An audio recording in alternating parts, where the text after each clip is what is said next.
بسم الله الرحمن الرحيم الحمد لله رب العالمين اللهم صل وسلم وبارك على المبعوث رحمة للعالمين سيدنا محمد وعلى آله وصحبه أجمعين وبعد.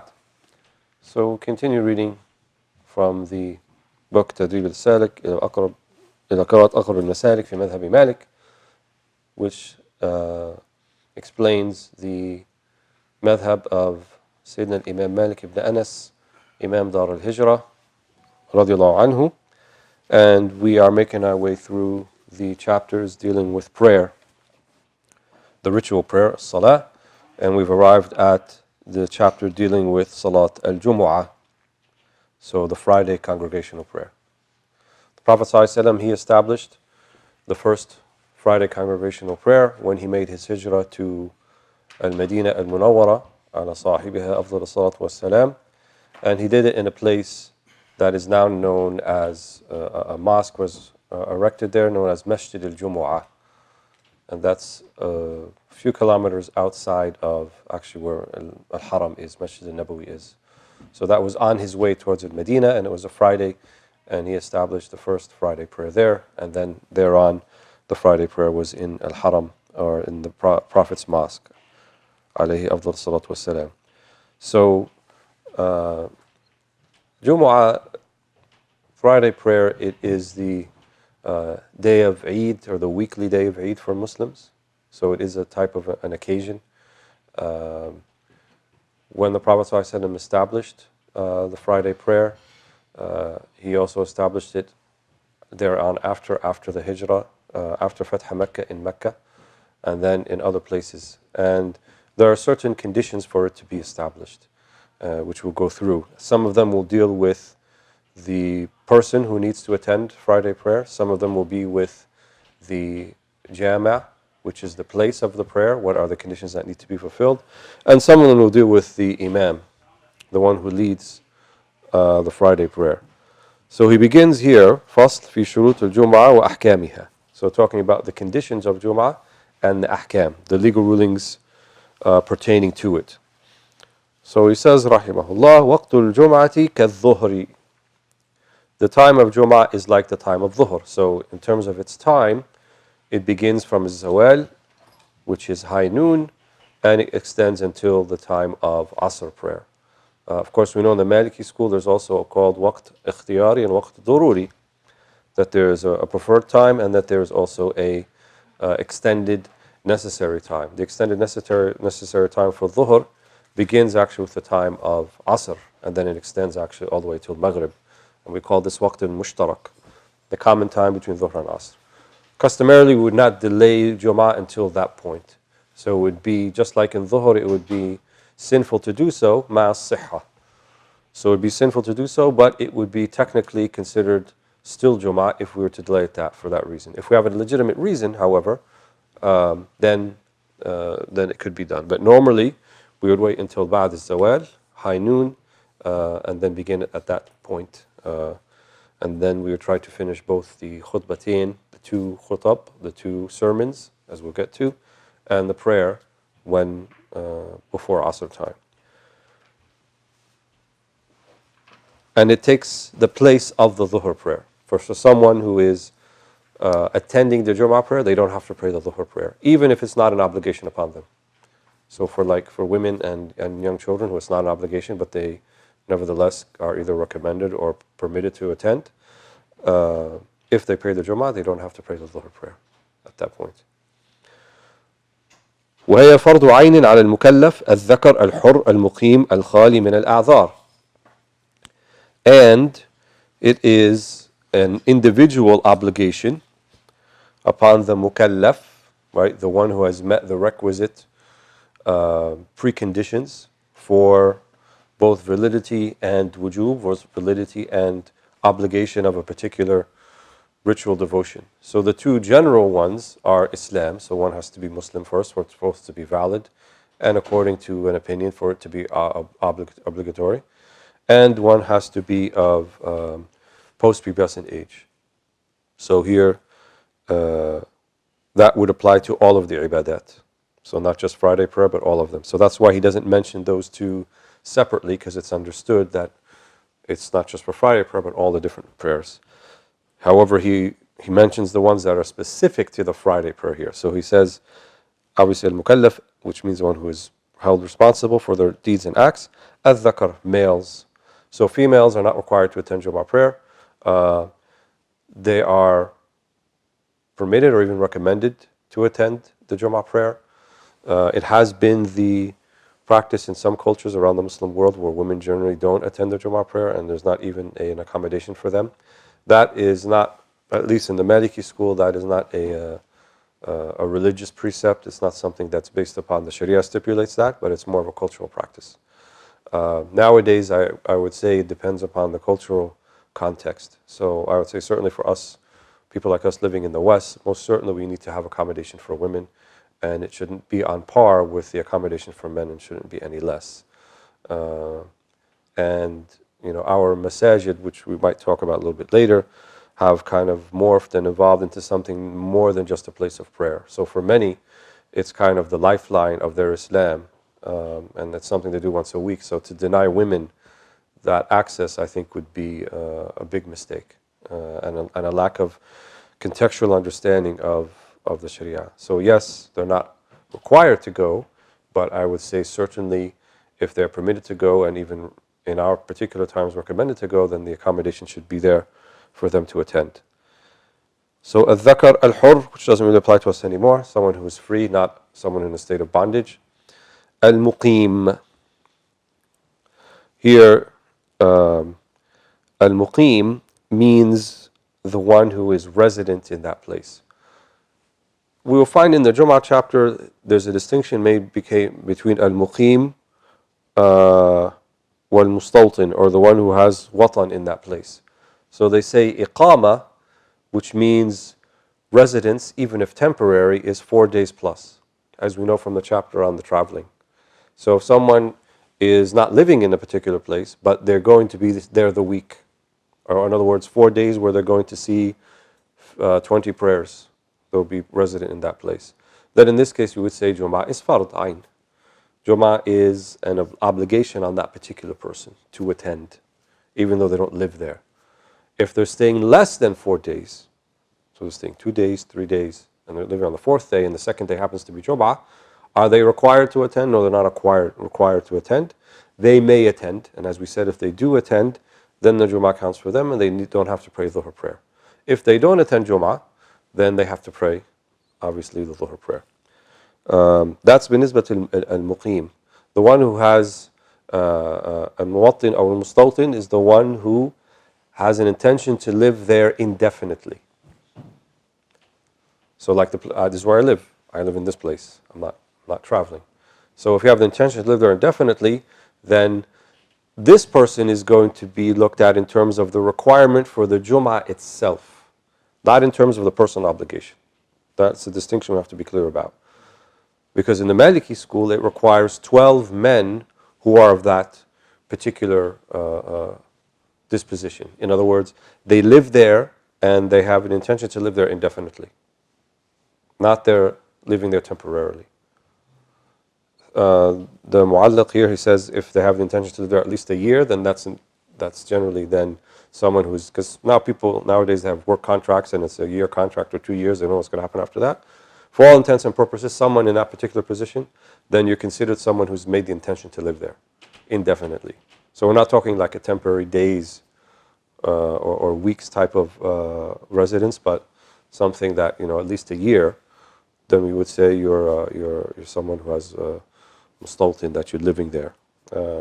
Ibn Salah in his Muqaddam and Hadith, he says that someone who lives in a place 4 years or more, nusiba ilayha, then you can be from that place, right? So then you're affiliated with that place. So if someone wants to be a secondary, like from Alexandria, Egypt, or al-Harawi from Herat in Afghanistan, if they lived in that place 4 years or more, then they're considered to be from that place, even though they weren't necessarily born there and so forth. And as an aside, that's kind of a nice, beautiful thing that we have this. I think there's a very distinctly kind of Muslim understanding of what it means to belong to somewhere. Not the modern sense of nationalism, right? But this idea of watan, right? There is a khabar, it's not necessarily a strong hadith, but the meaning is true. حُبُّ الْوَطَن مِنَ الْإِيمَانِ. That the love of the watan, the place where you are making intention to stay, at least for, a long time, is from Iman, to love that place. And so, no one, even if one is, temporarily in a place, and it's unfortunate sometimes we see people, they say like, well, I'm only staying here because I have to, and I don't like it, and it's horrible, and this and that. You'll make it more horrible by having that outlook. But if you kind of say, this is my watan for now, right, then I will see this as my home.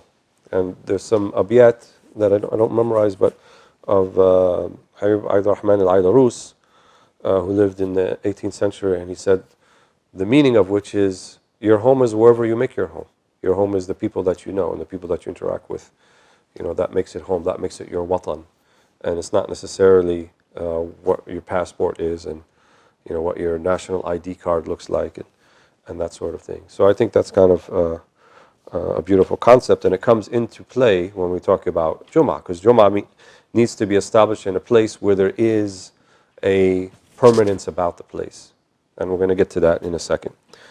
So الذكر الحل المقيم, right, the one who is resident is required to attend. الخالي من الأعذار, and the one who doesn't have an excuse not to attend, like who? The sick person, the traveling person, they're not required to attend. Al-Mumarrid, or someone who's working in Tamrid, which means you're attending to a sick person also, right? And don't take that excuse if your wife has a toothache and like, oh, I got to stay home, take care of her, I'm not going to Jumu'ah today. Yani, that's kind of a little bit manipulation of the hukum. Yani. Technically, it's, but if someone really can't tend to their needs, and in a sense that if you leave them for an hour or more, that it would be great strain and difficulty, then khalas, you have the udhr to or if a man is staying home with the kids who are sick and maybe the wife's at work, then they have the udhr, they have the excuse to stay home. For tamrid, for safar, someone who is traveling, or someone who is sick themselves, they are not required to attend the Jum'ah. وَشَرْطُ وُجُوبُهَا وَصِحَّتِهَا. So here, he's talking about the conditions of validity, of obligation and validity for the Jum'ah itself. Not the people attending, not me and you, the Fard Ain part, but kind of the communal obligation, the Fard Kifaya part. When do we have to do Jum'ah? Like we as a community, in what places are we going to do Jum'ah? And what are the conditions of validity for that?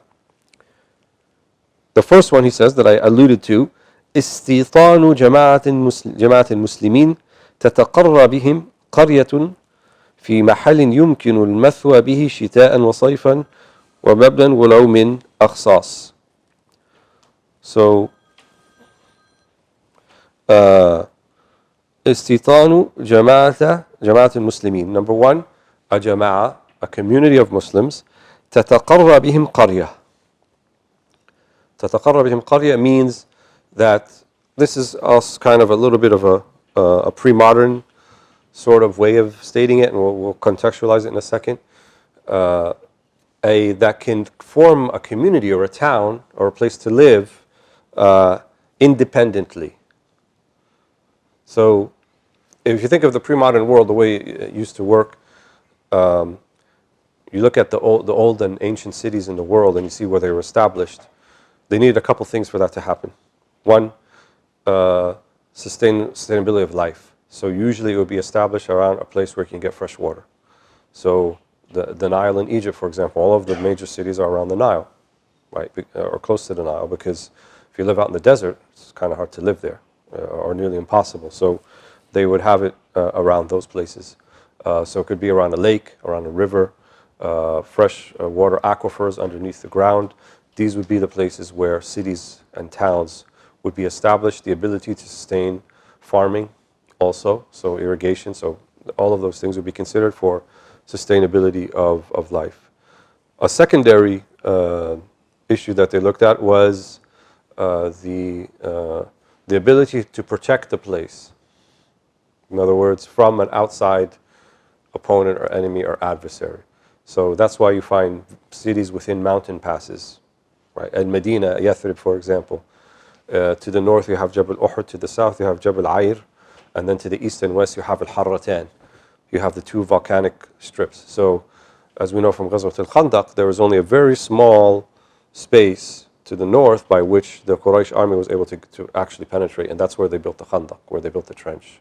Otherwise, all the rest of Yathrib or Medina was impossible to pass with regular horse, right? So they'd have to walk in on foot, and then that's a large army would have, you'd be decimated as you walk in.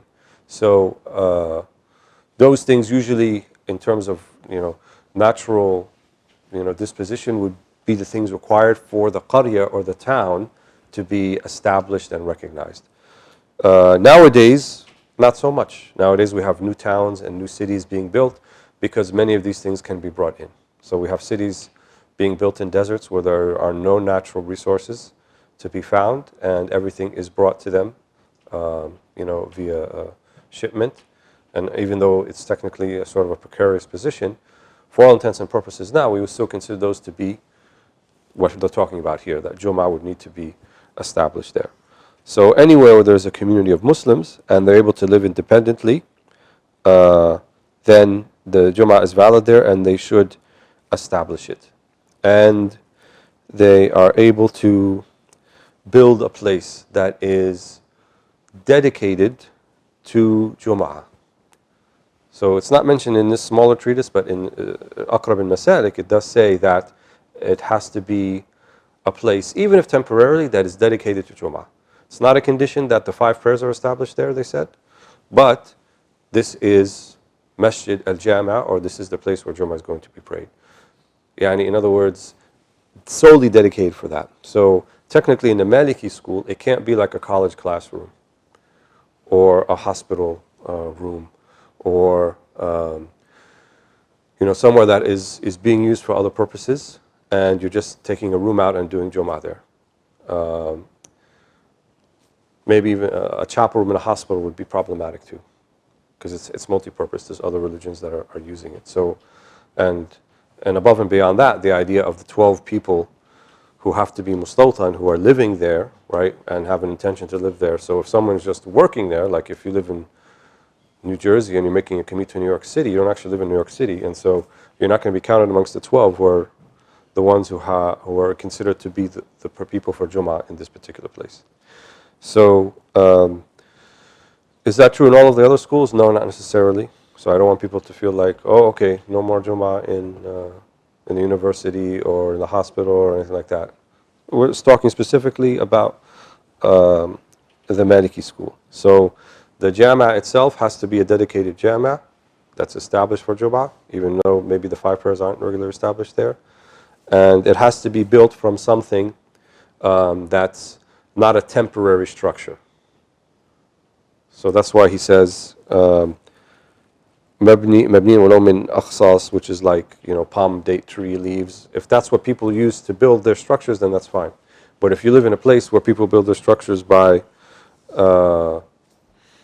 brick and mortar, concrete, drywall, then that's how the mosque should be built, and then it should be dedicated for that specific purpose. And when we talk about awqaf and endowments, generally speaking, it is lit-ta'bid, which means you perpetually you dedicate it for this place. There is some latitude in the Maliki school about if you're going to move to somewhere else and you need to dispense with this one, but I'm not talking about that right now. But generally speaking, it has to be a dedicated place. وإنما تصح بحضور 12 من المتوطنين الذين تجب عليهم باقيين لسلامها. And also 12 permanent resident men have to attend from the beginning all the way to the end of the salam, not including the imam.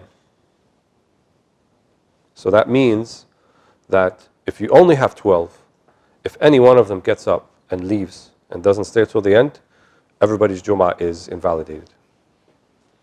So whatever you need to do, you keep that person. No, I'm just kidding.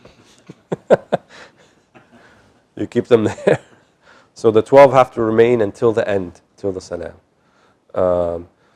the other people may be there too, like the temporary residents. So the three categories of people we're going to have are the ones who, by their presence, the Juma is established, namely the 12 or more permanent residents. Then you'll have people who are obligated to go nevertheless, even though they're not permanent residents, who would be men who are temporary residents. Right? They would be obligated to go, but the Juma they don't constitute the Juma. They have to go, but if they go and leave, it doesn't matter. They're not part of the requisite 12. And then there are all the others who are not required to go, and they go anyway. But what we're looking at here is the first category, which is the 12 who need to be there. What is this based upon? There's a hadith of the Prophet ﷺ that's also mentioned in the Quran, Surah Al-Juma, I think. وَإِذَا رَأَوْا لَهْوًا أَوْ تِجَارَةً تَرَكُوكَ قَائِمَةً كُلْ مَا عِنْدَ اللَّهِ خَيْرٌ مِنَ اللَّهِ مِنَ التِّجَارَةِ. And this was actually happened. If they find lahu or tijara, they find, there's a caravan coming in, and many of the Sahaba actually got up and left while the Prophet ﷺ was doing Jum'ah. 12 remained. Who were the 12? They say, Al-Ashr Mubashirin bil Jannah. Imam al-Shawkani says, the Ashr Mubashirin bil Jannah, the 10 who promised paradise, which include the 4 Khulafa. So Abu Bakr and Umar, wa Uthman wa Ali. And the additional 2 were Bilal ibn Rabah wa Ibn Mas'ud. They remained, the 12, and the rest didn't. And the Prophet ﷺ concluded Jum'ah with them. So they derive from the Maliki, Imam Malik, from this, that تصح الجمعة بإثنى عشرة, that it's good for 12. The Shafi'i school says 40. So it's even a greater number. 40 people have to be there. And they have another hadith that indicates that the Jum'ah would not be valid except by 40 people. So the Maliki took the lesser number. The Hanafi school, to my knowledge, only requires 3. So there's different opinions about how many, the number have to be there. So they have to be there from the beginning until the end. وَإِمَامٍ حُرٍّ مُقِيمٍ. And the imam also, as we said, is a condition. Hur, so it has to be someone, doesn't apply to us, but not in a state of bondage. And muqim. Muqim means at least a temporary resident. Temporary resident means he's been there for 4 days or more, or has the intention to be there for, not he's been already there, but he's has the intention 4 days or more, he's not just passing through. So obviously that's problematic in the whole idea of guest khatib, who is only there for the day or for that particular day, and they live a travel distance from their home. But again, this is a stipulation of the Maliki school, not of all the schools. And they have these fiqh riddles or puzzles, and they said a group of 13 people, and one of them has to be the imam, and if he's not the imam, then the prayer doesn't count. Who's the 13 people? 1 temporary resident and 12 permanent residents. So in this case, the 1 temporary resident, he has to be the imam. Nobody else, right? Because we said the 12 permanent residents, they're the ones who constitute the Jum'ah. So whoever the temporary resident is, they don't like it, they don't want to like it, you got to be the imam today. Because this is all the people who showed up, and it falls upon you if there's nobody else. وخطبتين مما تسميه العرب خطبة داخل المسجد بعد الزوال وقبل الصلاة تحضرهما الجماعة المذكورة فأكثر. خطبتين means 2 khutbahs. So we say khutbah al-Jum'ah, but technically it's 2. So typically the imam would do the first khutbah and then end it in a typical fashion by asking the people to make dua, for example, or to seek istighfar. Then to sit down, al-julus bayn al-khutbatayn, even though the julus is not shart, but it's customary to sit, and then begin the second khutbah. So those are what's meant by the khutbatayn. مما تسميه العرب خطبة, that by which the Arabs consider to be a khutbah. So there's also varying kind of opinions about this particular aspect, like should it all be in Arabic? Can it completely be in another language or not? I think the middle position is that the preamble or the tamheed, which is like the beginning when you do hamdallah and thana and salat on the Prophet ﷺ and so forth, that can be in Arabic, and then you do a verse of Quran, then technically you've done a khutbah of what the Arab calls a khutbah, and then you can do the rest in whatever language. And if you do that for both of them, then I think inshallah you've met the requirement. Some other schools are more strict, and they'll say the whole thing has to be in Arabic. That's why in some masajid you have this thing called bayan that comes first, which is the English part, which is technically not the khutbah, and then the actual khutbah part is very short, and the imam just most of the time recites from a book, a pre-prepared khutbah. داخل المسجد, inside the masjid, so not outside the masjid, obviously. بعد الزوال وقبل الصلاة. So بعد الزوال, after high noon, and قبل الصلاة, unlike Eid, which is the opposite. So in Eid, the prayer comes first, the khutbah comes second. In Friday Juma, the khutbah comes first, and then the prayer comes after that. تحضرهما الجماعة المذكورة فأكثر. So the 12 have to attend or more. In a town that has been established, right, or a town that has been established, and then they establish the Jum'ah there, and they have at least 12 permanent residents who constitute that community. في جامع مبني على عادة البلد أو أفضل متصلا بالبلد أو في حكم المتصل.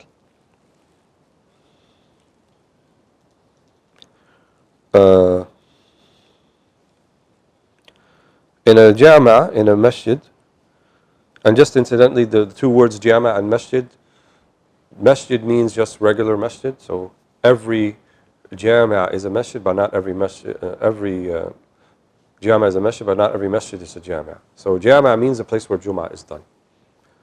So jama katha.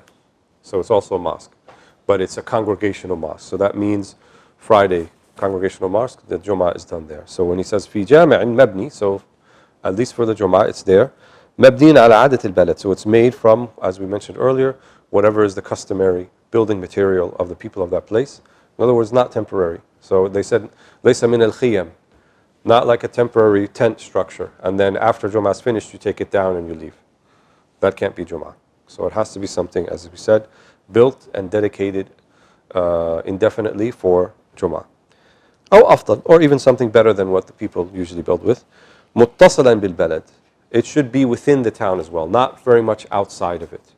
So not like far away. So if, you have a town and they said, oh, well, we'll just buy that big plot of land, which is like 30 miles away, and we'll just pray there.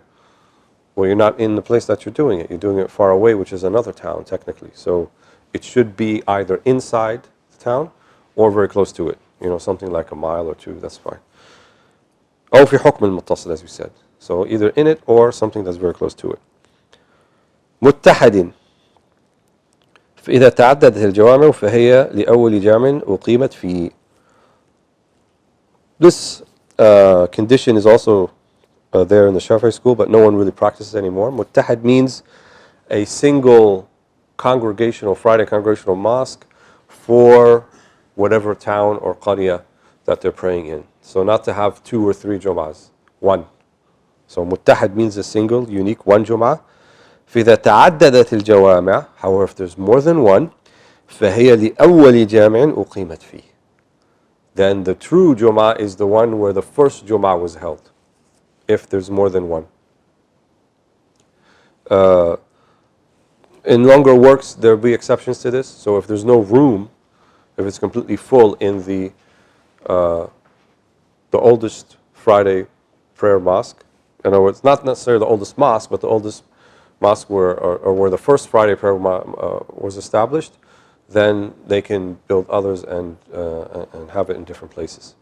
And also they are to exhaust not just the masjid itself, but any surrounding streets that are muttasil, they said.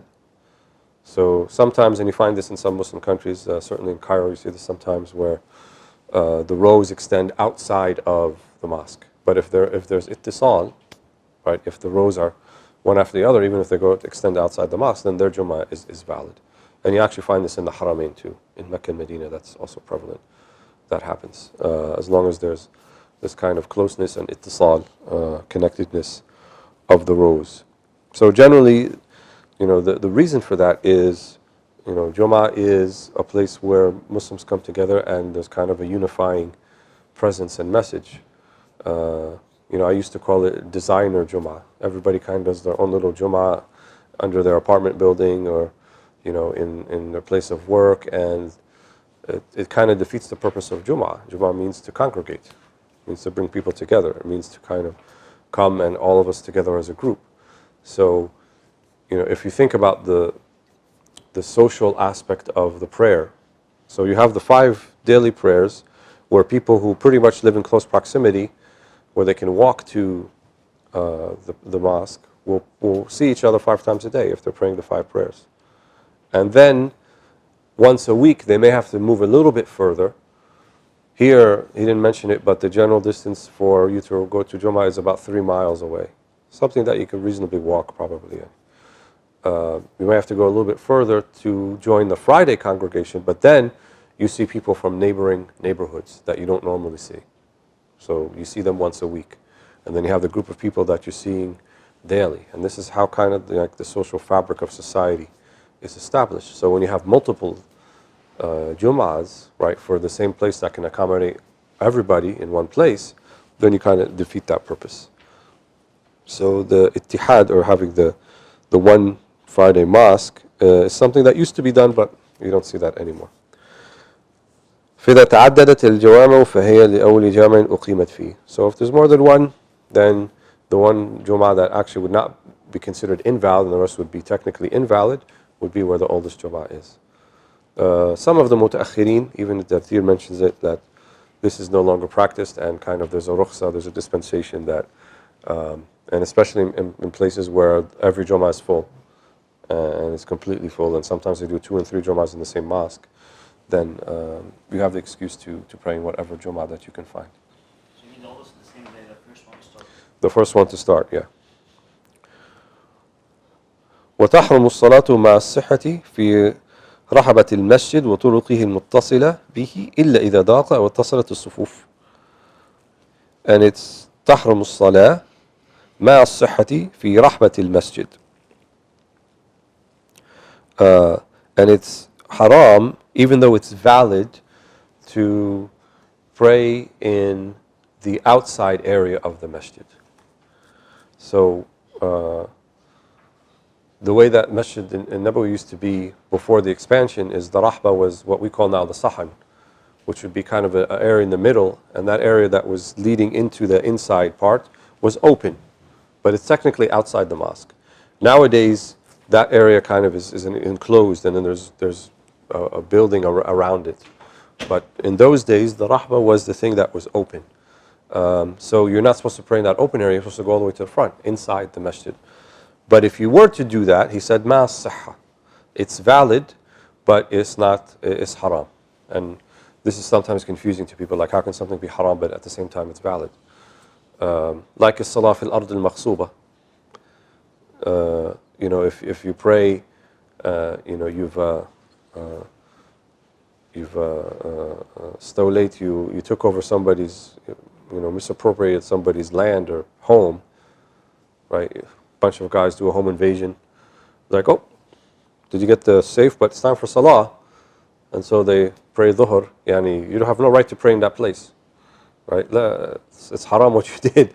But if they make tawbah and so forth later on, do they have to repeat that prayer? Technically it's valid. There's some khilaf, difference of opinion about that, but one opinion said that it doesn't have to be repeated. So in this case, it could be haram to do something, but if you wind up doing it, the thing still can be considered valid. So, and what that means is you're not really going to get a reward for doing it, but you will not get punished for non-performance, is what it means. So when we do an obligatory act or an act of worship, there's kind of 2 components to it. You're rewarded for doing it, and also there's a type of reward for you doing it. And if you fail to do it, then there's going to be an accounting taken into place. So the part of failing to do it is removed, but you don't really get a reward for doing it in that sense. So that's Rahbat al-Masjid wa turuqihi, and the surrounding streets that are connected to it.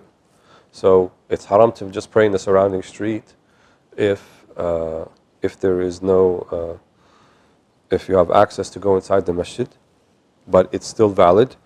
The exception is إِلَّا إِذَا ضَاقَ وَاتَّصَلَتِ الصُّفُوفُ. However, if it's so crowded, and this happens in Mecca sometimes too, especially on Jum'ah, that literally you walk out of, if you have a hotel that's right next to where the white tiles are, you walk out and there's already rows there. And there's no way you can go inside. So you can pray right there. And that's not haram, and it's still valid. However, if you were to pray right there, and there's plenty of space to go in, your prayer is valid, but you've kind of done something haram.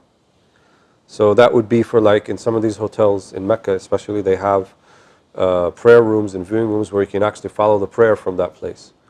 I would say for anyone except the infirm, like someone who's really, because it is quite a walk to get to inside the masjid and to go through, you know, crowds, and there's a level of difficulty in that to get to it.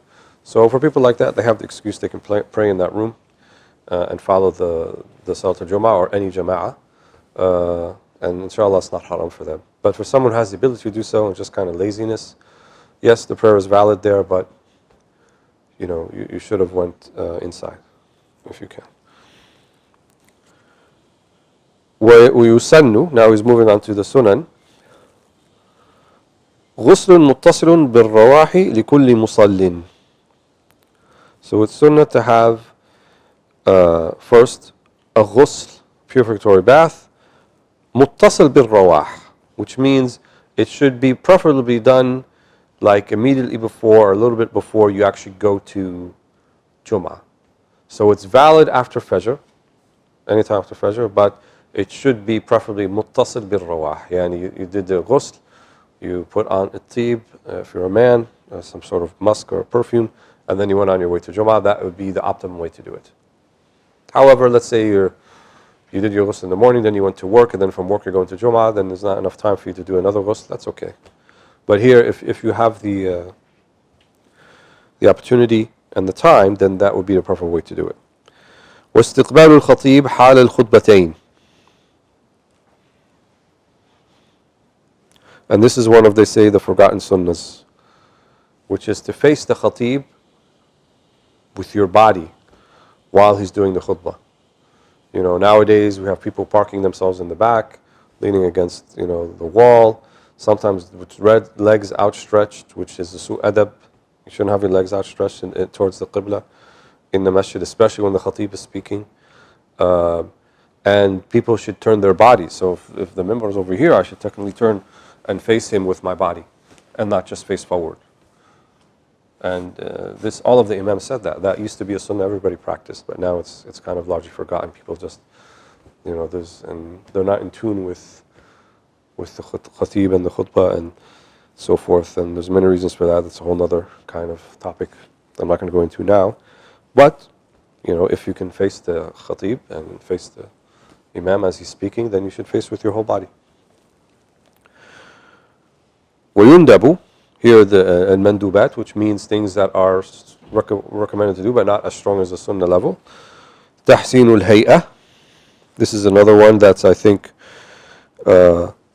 sometimes abandoned, which means تَحْسِينُ الْهَيْئَةِ means, you know, clean up for Jum'ah, please, and get yourself proper, you know, cut your nails and trim your mustache or your you know, your beard a little bit if that needs to be done, and you know, get yourself in kind of a hay'ah, an appearance that's proper for Jum'ah.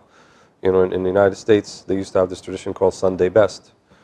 We should be the ones saying Friday best, right? And people today go to Jum'ah with, you know, their t-shirts and their skinny jeans and you know, with images on their shirts and all sorts of things that are distracting for the musallin as well as for themselves. There isn't this hayba is not there anymore. The hayba, which means the reverence for that which you are entering upon in the Friday prayer.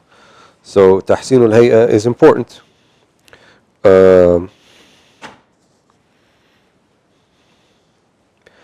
وَلُبْسُ الْأَبْيَض, and wearing white. So the sunnah in Eid is to wear something new. The sunnah in Jum'ah, or the recommended thing in Jum'ah, is to wear something white, if possible. وَالتَّطَيُّب, for men, which means to put on some perfume or misk or something like that. وَالْمَشْيُ لَهَا وَالتَّهْجِيرُ. Al-mashyu laha means to walk there, if you can walk there, but obviously if you have the ability to do so. وَالتَّهْجِيرُ, which means to go early. And there's different interpretations of what early means. Some schools think early means that the sa'at qabl al-Jum'ah, which means you actually go there from right after sunrise. And that would be considered a sa'at al-ula.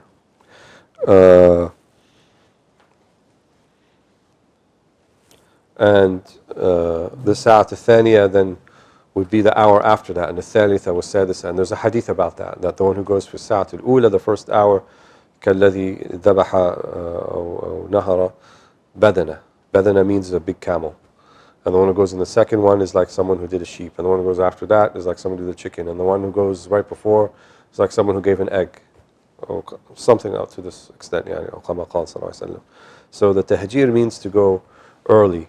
And again, for many people that's not quite the possible thing to do, to go from right after sunrise. But I would say a minimum is try to get there before the khutbah starts. And many people just show up right before the salam, right before they want to get there before he says Assalamu alaikum, the imam from the prayer. Now to do so inadvertently is one thing, but to do so every week as a matter of routine, and that's kind of how you do it, then I would say that that's a little problematic. So tahjir, it's recommended to get there early, to engage in dhikr of Allah subhanahu wa ta'ala. We need these routine moments in our week, in our days, in our months where we just reflect and we have time to do that. And Juma, or prior to Juma, is a space there that's specifically established by the Prophet Muhammad ﷺ for that purpose. And so if you ignore it and you don't take the opportunity, it's like you're ignoring something, it's a gift to you. And it's like saying, I'm not interested in that gift. وَتَقْصِيرُ الْخُطْبَتَيْنِ.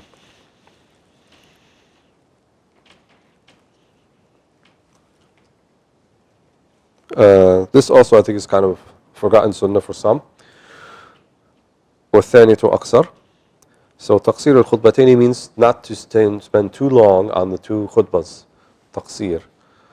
The purpose of the khutbah, or the two of them, is al-maw'idha, at-tadhkir, right? It's to give admonitions, to remind people. It's not supposed to be a dars. It's not supposed to be like a proper Islamic lesson and lesson plan and learning outcomes and these sorts of things that people put into that, and then they spend an hour on the minbar. The khatib should take into consideration that people may have somewhere to go, especially most people work Fridays, especially in Western countries, they're not off. And people's decreasing attention spans would also indicate that they'll suffer, tiredness and boredom, and you might have people in the congregation who can't sit that long. So as a general principle, taqsir is nisabi, it's relative. What does short mean? Personally, when I give a khutbah, I try not to go above 20-25 minutes maximum. In other words, the two of them. And then to be done with the whole thing within half an hour. And I think that's reasonable. And many of my teachers who I attended khutbah with, that's kind of where they're at. But people who spend like 45 minutes, you're not supposed to teach all of Islam in one session. You can't. Give them the maw'idah, give them kind of what they need, and then متزهقنيش يعني, move on. And then فإذا قضيت الصلاة فانتشروا في الأرض وابتغوا من فضل الله. فإذا قضيت الصلاة, if the prayer is finished, then ابتغوا من فضل الله. اذكروا الله وابتغوا, remember God and go seek your rizq, go seek what you need to do. So it shouldn't be something that is laborious, especially for people who may not be that religiously committed, and the one religious commitment they do all week is just Friday Juma. And I really think that the Islah al-Ummah, the rectification of the Ummah, one of the main points that has to be fixed first is Juma, is what we do on Friday, which is the weekly gathering. And most Muslims nowadays, even if they're just not that committed, they still go to Juma. And they go because they feel like they have to go. And to be honest with you, to sit through a lot of these khutab, it's like, it's torture. It's not relevant, it's not addressing the people where they're at, it's more about the khatib and trying to show off their prowess than addressing what should be a timely message to the constituents, to the congregants. So there has to be, I think, a reform or a revival of Jum'ah. So تقصير الخطبتين والثانية أقصر, and the second one should be a little bit shorter. ورفع الصوت بهما, and raising one's voice. Now we have microphones and speakerphones and so forth, but it should be enough that everybody hears you.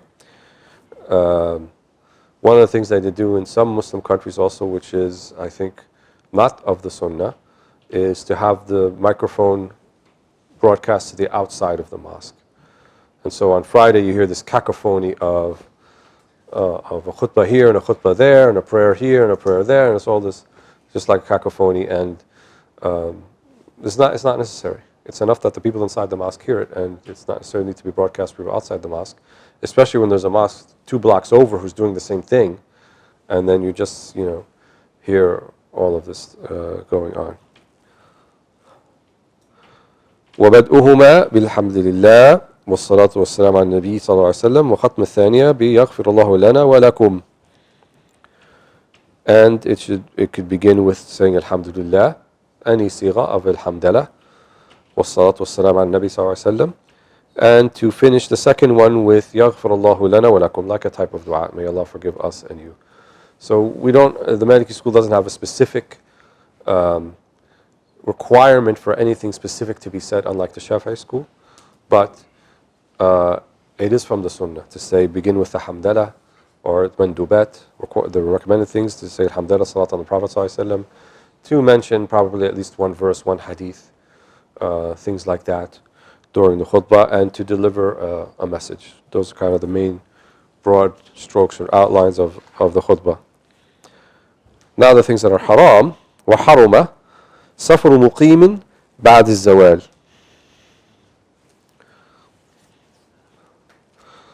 So amongst the things that are haram for the muqim, in other words, for the person who Juma is obligatory for, right, for them to travel right after zawal. Like then happened, oh, look, I'm traveling, time to go. Unless there's a darura, unless there's a necessity to do that. If they're doing it specifically to avoid the Juma, then that's where the problem is. But like your flight is at 1:30, and you need to get to the airport, and then that's just the way it is, then you need to catch your flight, right? And so then you would do that. And the same would apply to someone who is a permanent resident, and they have to travel on Friday.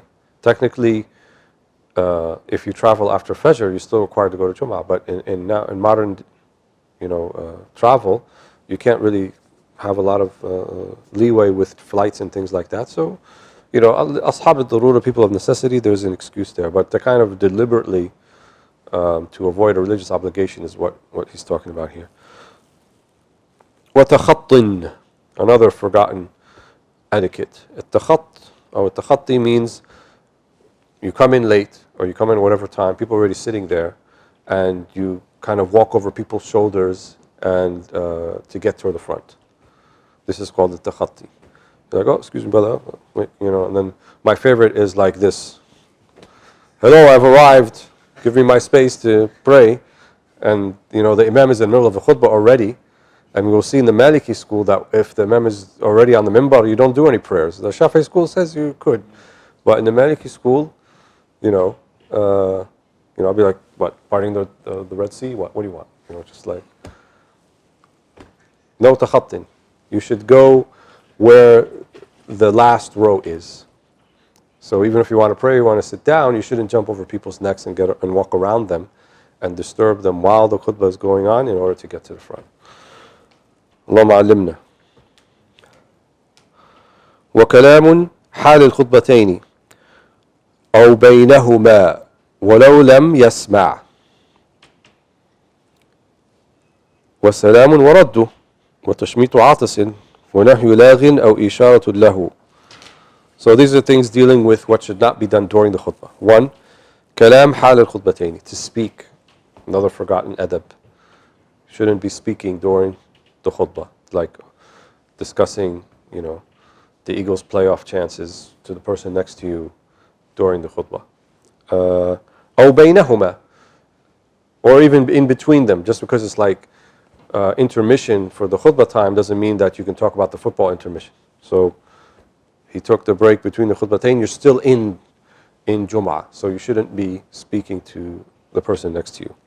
وَلَوْ لَمْ يَسْمَعْ, even if you're too far to listen to hear them, let's say it's a place that doesn't have a strong microphone, you're far away and you can't hear them, still the adab is to sit quietly and not to speak when the khatib is speaking. وَسَلَامٌ وَرَدُّهُ, also to give the salam as you are entering. Imam is speaking, hey guys, assalamu alaikum. That's not the time for it. وَرَدُّهُ. And even the one who says وَعَلَيْكُمُ السَّلَامِ. Because al-kalam, حال al-khutbah, حال al-jum'ah, haram. Speaking during the khutbah is haram. It's like the same as speaking during the prayer. Because why is the Juma Salah 2 rak'ahs and not 4? Because the khutbah, the first and the second, right, they're 2, 1 and 2. They take the place of the 2 rak'ahs that we'd normally do for dhuhr. So if you speak during them, it's like someone who spoke during prayer, which would also invalidate the prayer. Doesn't invalidate Jum'ah, but it's haram. وَتَشْمِيتُ عَاطِس. Or even to say, يَرْحَمُكُمُ اللَّهُ to someone who sneezes. Again, speaking to one another. Except for islah, right? Except for something that is of a necessity for the Jum'ah itself, like someone needs to, some emergencies happening outside, you need to inform somebody, that's an exception. But otherwise, not even tashmit atis, not saying yarhamukallah, someone who sneezes, وَنَهْيُ لَاغٍ أَوْ إِشَارَةٌ لَهُ, or even to tell someone to be quiet. So someone is speaking like, hey, dude, it's Jum'ah. That's haram too. So the sin is upon him, the one who's doing that. صلاة بعد خروج الإمام للخطبة. This we just mentioned, to pray or start a prayer after the Imam has already sat on the minbar. He may have not even started the khutbah yet, but if he walked up to it and you just walked in, then you're supposed to sit down. If there's nobody on the minbar yet, yes, then the sunnah is to come and pray Tahiyyat al-Masjid, pray 2 rak'ahs before the khutbah begins. But once he's got up there, then you are to merely sit down. Shafi'i school allows it, so if you see other people doing it, it's okay. But in the Maliki school that we're studying, this is something that's haram.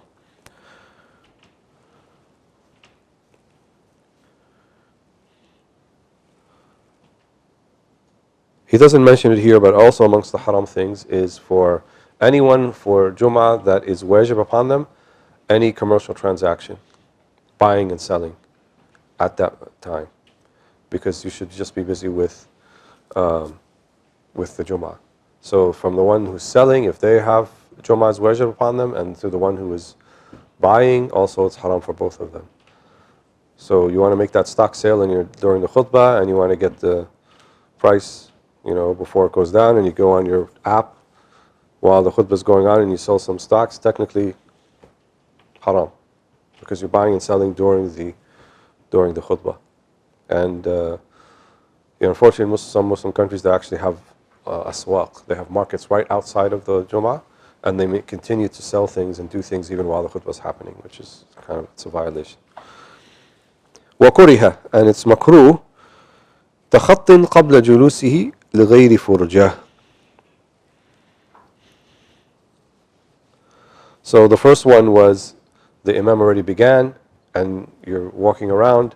Here the Imam didn't show up yet, but you're still trying to get and cut in front of people. لِغَيْرِ فُرْجَةٍ, right? There's not an open space, you're just trying to find wherever you can sit to get in the front. This is makruh. If you do it while the Imam is doing the khutbah, then it's haram. If it's before he gets up there, then it's makruh. وَتَرْكُ الْعَمَلِ يَوْمَهَا تَعَبُّدًا, and to abandon al-amal, your work, ta'abbudan is the important part here. Ta'abbudan means thinking that it's a sacred day and it's too sacred to work. So Jum'ah for us is not a Sabbath.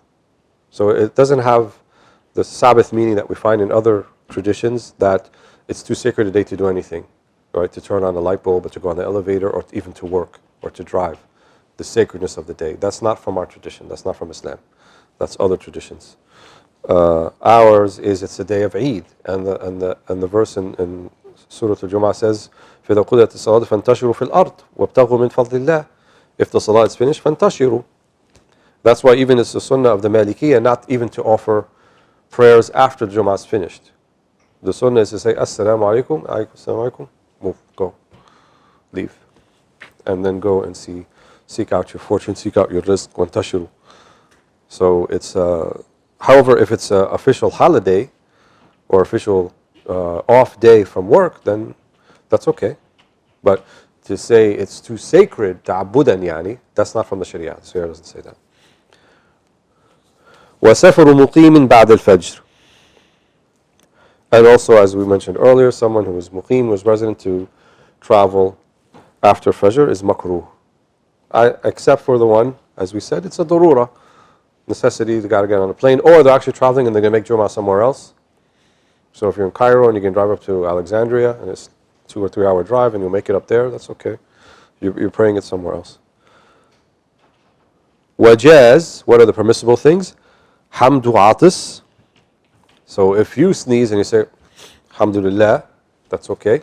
Just don't expect a response from everybody else. وَتَأْمِينٌ, to say Ameen. If the Imam is making dua, to say Ameen. وَتَعَوُذ, to say أعوذ بالله من الشيطان الرجيم. It's okay. These are أذكر dua. وَاستغفار عند ذكر السبب.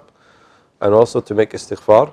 If the Imam says to you, إِنَّ التَّائِبَ مِنَ ذَنْبٍ كَمَنْ لَا ذَنْبَ لَهُ فَاسْتَغْفِرُوا رَبَّكُمْ, then he's giving you the opportunity, then you make istighfar. That's okay. سِرًّا فِي الْجَمِيعِ, but silently in all of them. Right, so it's not to make tashwish, not as to cause a disruption to your fellow congregants who are there during the Juma prayer.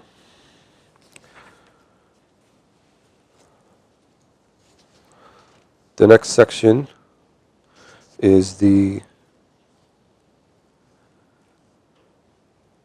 A'dhar al-Juma. We'll go through that quickly. So these are the reasons why someone would not be required to attend Juma. A'dhar al-Juma kathira. There are many. He says one, al-matar wal-wahl. So rain. Here rain, assuming you're walking to it, and the roads are going to be difficult to pass through, and there's going to be like a hardship. Wal-wahl. Wahl means that the roads become muddy and you can't walk in them. And this actually happens in many places that receive heavy rains during the rainy season or the monsoon season, and they're mainly dirt roads. They become completely impassable. You can't even walk in them. So this still happens. وَالْجُذَامِ الْمُضِرْ بِرَائِحَتِهِ. Someone who is in a type of sickness. Here he mentions leprosy, but someone who is a type of sickness where there's actually a foul smell that's emanating. There's no sin upon them, but then they shouldn't go to Juma. It's an excuse not to go to Juma. وَالْمَرَض, as we said, to be sick in general. وَالتَّمْرِيد, taking care of someone who is sick. وَاحْتِضَارٌ قَرِيبٍ أَوْ نَحْوِهِ. هذا في حكم المريض. Someone who is on their deathbed, or they're close to it, or you're attending someone on their deathbed, or close to it. That's an excuse not to go to Jum'ah. فَأَوْلَى مَوْتُهُ. I don't know why he says that, but especially if they die, then they don't have to go. Or actually what he's saying is the person who is attending to the person on their deathbed, that person dies, then you have to take care of things, you don't have to go to Jum'ah, I think is what he means. وَخَوْفُ حَبْسٍ أَوْ ضَرْبٍ أَوْ أَخْذِ مَالٍ ظُلْمًا. Or there's a legitimate fear that you'll be imprisoned or arrested or beat up, or someone steals from you. ظُلْمًا. ظُلْمًا means wrongly. وعدم وجود قائد لأعمى لا يهتدي بنفسه. If someone is blind and there's no one to lead them, to take them to Jum'ah, and they can't get there on their own, then they have a valid excuse not to go. وكذلك من لا يجد من اللباس إلا ما يزري به ويخل بمروءته. Also someone who doesn't have enough or proper clothing to clothe themselves to go. And this is true for many. He says here, ويخل بمروءته. It's something that would be a violation of kind of people see them in clothes that's not proper for them, specifically. It would be مخل المروءة, right, of their reputation. So that someone also has a valid excuse.